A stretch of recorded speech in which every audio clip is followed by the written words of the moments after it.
Hello mga loves! Another day, another ganap na naman tayo for today's video.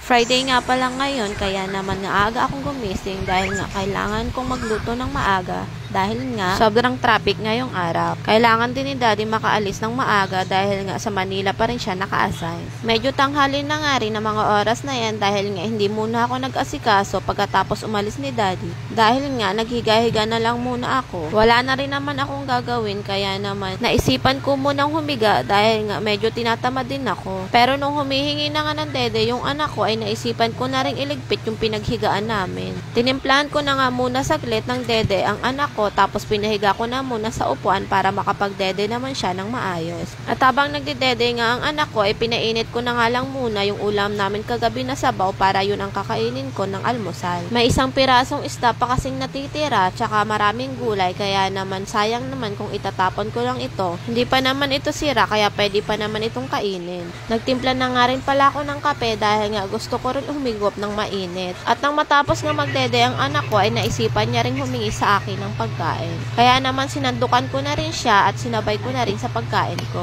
Medyo mainit pa rin kasi yung sabaw kaya naman masarap pa itong kainin kapag mainit. Kinahaponan nga pala ay natulog kami kahit na sobrang init ng panahon. Mabuti nga at nakatulog pa rin kami kahit na sobrang init ng singaw sa loob ng bahay namin. Tinatamad pa nga akong bumangon kaya lang hapon na at kailangan ko na rin mag-asikaso ng kakainin namin para sa hapunan. Niligpit ko lang din muna yung pinaghigaan namin saka naman nagwalis-walis lang ako at saka inayos ko lang din yung upuan namin para naman makapag-umpisa na rin ako sa pagluluto ng hapunan namin. Binuksan ko lang din yung pinto namin dahil nga sinarado ko nga ito nung natulog kami. Pagbukas ko nga ng pinto ay nakita ko na may mga kalat sa labas kaya naman nagwalis-walis muna ako doon para naman malinis tingnan. Ang dami din kasing balat ng saging na tinapon ng anak ko kaya naman kailangan ko tong walisin dahil nga baka madulas pa kami dito. Dito lang naman din kasi may makalat sa harapan namin pero sa iba namang parte ay malinis naman. Kaya naman ginamitan ko na lang ito ng dustpan para naman hindi naliparin ng hangin. Medyo mahangin din kasi dito sa labas ng bahay namin kaya lang hindi naman pumapasok yung hangin sa loob namin. Inilagay ko na lang din agad yung basura na na-dustpan ko sa likod ng bahay namin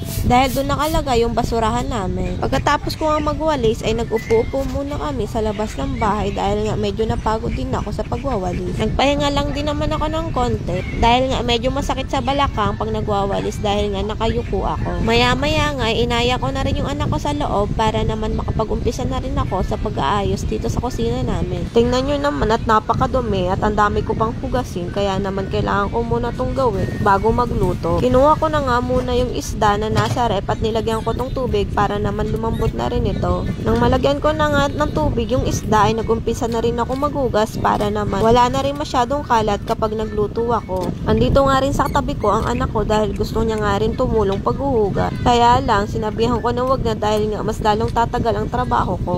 Pagkatapos ko ang mahugasan yung mga dapat hugasan ay naglinis na rin muna ako sa lababo at hinugasan ko na rin yung planggana na ginamit ko. Nagpunas lang muna ako dito at saka naman isinunod ko rin punasan yung lutuan namin. Dahil nga marami na rin talsik ng mantika dahil sa pagprito ko kaninang umaga. Matatalsikan na naman nga ito dahil nga magpaprito na naman ako mamaya. Nagpunas na nga rin ako sa lamesa at tinanggal ko na rin yung mga basura na nakakalat dito. Sa wakas at tatapos na din ako sa paglilinis at ngayon naman ay umpisahan ko naman ang pagluluto ko. Kinuha ko na nga rin yung kaldero namin at nilagyan ko na rin ito ng bigas. At nang malagyan ko na nga ito ng bigas ay hinugasan ko lang ito ng 2 beses saka ko naman nilagyan ng sabaw. At nang pagkasalang ko nga dito ay kinuha ko na rin yung isda at nilagyan ko na ng magic sarap dahil nga piprituhin ko na nga ito. Yung pinagprituhan ko nga pala kanina umaga ang ginamit ko dahil nga malinis pa naman ito at marami pa ring mantika. 2 piraso nga lang to ng isda at pinutol ko lang ito sa gitna dahil nga malaki naman ito kung piprituhin ko ng buo. Inantay ko nga lang din itong maluto dahil nga maliligo na rin kami at napakainit na rin.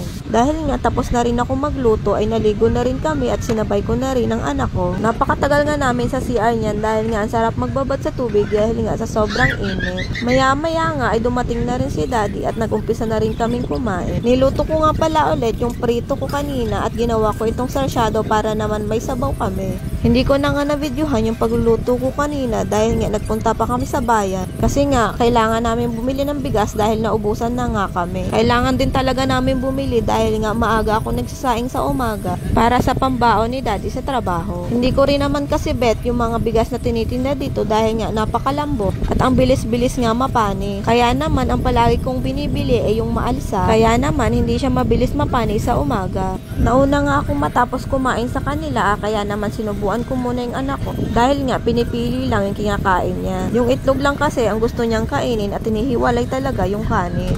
At nang matapos na nga din kaming kumain, ay inumpisahan ko na rin hugasan yung pinagkainan namin. Dahil ayaw ko talagang pinapaabot ng umaga yung hugasan. Kasi nga, doble gawain pa pag umaga, imbis na magsasaing na lang ako, kailangan ko munang unahin yung hugasin. Dahil nga makalating na at ang pangit-pangit kasi nga napakadumi. Ang pangit din kasi gumising ng maaga, lalo na kapag hugasin ang una mong makikita. Kaya naman hinuhugasan ko agad ito pagtapos namin kumain, para naman makaiwas din sa mga daga, lalo na sa mga ipis. Mas dumadami kasi ang mga insekto, lalo na kapag nakikita nila may mga tambak na hugasin. Kaya kapag tinatamad ako maghugas kapag gabi, hinuhugasan ko pa rin ito para naman maging malinis ang kusina namin.